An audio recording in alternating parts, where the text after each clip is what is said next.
you have this like powerful, magical, whatever the item ends up being, important, whatever it is, then we're gonna play like a D&D game, and that's the MacGuffin the players are dealing with. So is that why it's called Microscope? Because it's about Microscope. individual item, It's called Microscope because it can zoom in as far as you want. So you can, like, we've done games where like we did one where it was a science fiction. Well, we wanted it to be post-apocalyptic, but it ended up being this crazy cool sci-fi thing.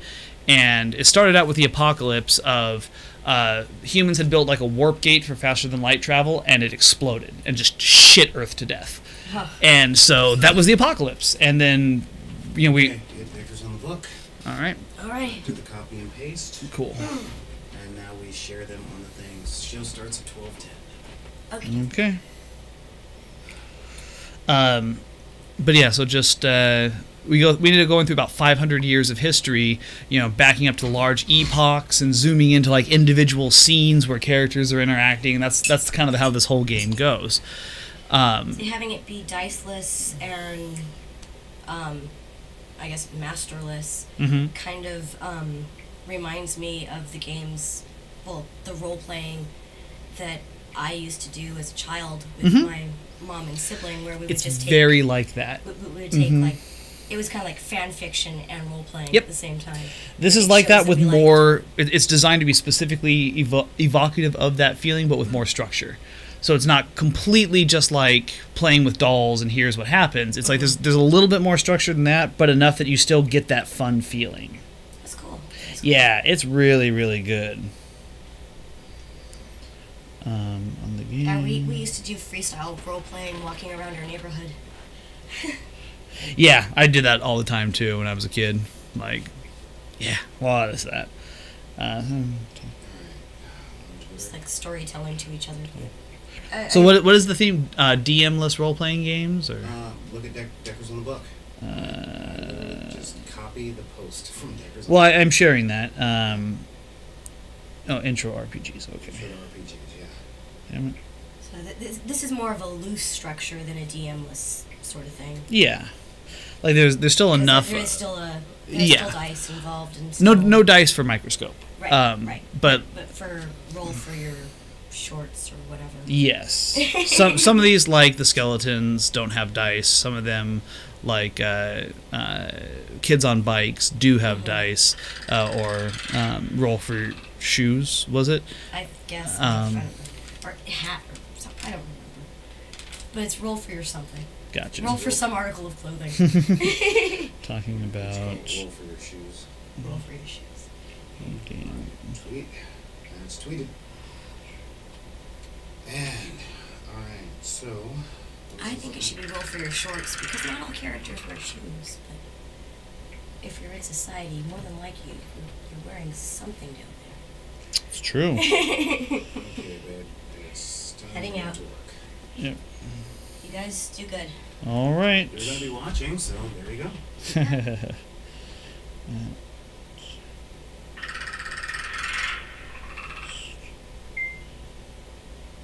Hey Deckers, how you guys doing? Sorry about my hair today. I've been really, really stuck with a bunch of spell casting. Anyway, today on Game Gallery, we're going to talk about games that are introductions to role-playing games. So I think you guys are going to like that in order to really get into it for, all the stuff. So we will talk to you guys in a few minutes, and remember, be kind to each other, show compassion when you can, which is pretty much always.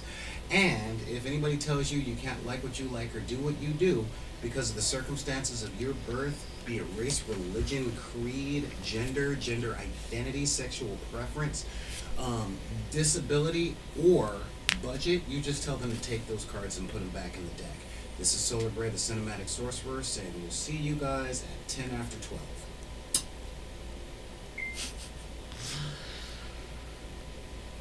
Yeah, I didn't have a chance to tell you since it just happened last week. But last Friday, Kat and I checked out the Sunset Lounge to see, what it was like. We liked it very much. And while we were there, Kat, as a general trend, has been starting to open up more and actually try things that she's been gate-kept out of for a long time. And it's been a very good transformative experience for her. But I can't remember exactly what brought it on, but we were talking about how she, always wanted to do some of these things, and hadn't been able to, and had, wasn't able to basically like what she liked or liked what she wanted to like. And I was like, this is like the thing Solar and I do, is we talk specifically to people who have been in this situation or are currently in this situation, and like our whole motto is, if anyone tells you that you can't like what you like because of the circumstances of your birth, whether it's your gender, your race, your whatever, I went through the whole spiel. I was like, you tell them to put those cards back in the deck. She got like a little teary. She was like, "That's beautiful. I needed to hear that right now. I really needed to hear that." And I was just like, "Yeah, we're doing a thing that people need to hear." I'm glad you got the inspiration. Yeah. And be like, yeah, that's what Solar's been working on for years. Mm-hmm. And that is the total mission statement of the guy that wants to put his stake in me. So there you go. I told her, I was like, yeah, Solar really likes you too. She's all like, I don't see why. And I was like, he can see things. Yeah, I was like, you're hot. She's like, I don't really think of myself that way. And I'm like, it's not just I know. I'm just like, there's a lot of reasons for someone to like you, but like, she struggles a lot with that. So anyway, I was just, honestly, she would get along really well with Jen. I think so. But they're both been kept in cages by people for so long. It's Jen's had 7 years under me to freaking learn that the door to that cage swings open. Yeah. Cat's just now starting to really poke at that door. Exactly. So. Exactly. But this Friday, I think we're going to be doing, I'm going to take her to a show, but sometime within the next couple of weeks after that, if we want to try to arrange a Friday night karaoke, I'm sure we could make that happen. Well, we got the Prospector and Clancy's as well. Okay. Sunset. Yeah, I was going to say, I like Sunset a lot. Like, I've been to the Prospector, and it's okay. Haven't been there for karaoke. Sunset's my old stomping ground. Yeah, Sunset is like the perfect attitude there. Like, I walked in, and I'm like, no one here is picking anyone up. No one here is pretending to be someone they're not. This is everyone from young millennials to old fuckers who are tired from their lives. Here's the thing. And everyone's just here to have fun. The old fuckers in there have been going since they turned 21. Oh, I can tell. That was when I was with them. Yeah. I was the 25-year-old that was going with them when they were 21. So, Jesus Christ, it has... Babe, I'm old.